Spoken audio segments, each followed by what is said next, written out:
Hey everyone, Eli here with Deep Discounts Club. Today we're taking a look at this solar bird bath fountain for your garden. This is just an unboxing at first. We've got some metal pieces, stakes to put this thing into the ground, and then the actual bath itself. It's got the solar panel right on top here. Look how large that basin is, lots of room for the birds to frolic. Let's go ahead and see how this looks. So I went ahead and removed this just so you can see how it works.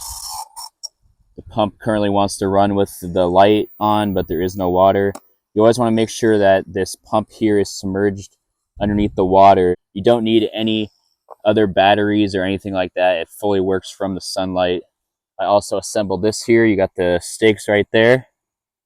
So go ahead and put that in the ground. Right up here, you've got a holder for the basin. This just screws on like that. And each of these pole segments also screw on. So here is a look at it as it's operating. As you can see, it's fully operating off the sunlight, so if you shade it, it'll stop. That's probably my favorite nozzle right there. We can also put this nozzle on. It kind of does a little bit of a further out spray. You can also put this nozzle on just to have a little bit of water just kind of gush out the top, but not actually spray on the outside. So as you can see, it's beautiful. Take a look here. We got a couple of birds sipping from the water. They really do enjoy this bird bath, just drinking from it, splashing around in it. Overall, highly recommend this solar water fountain bird bath. Thanks for watching.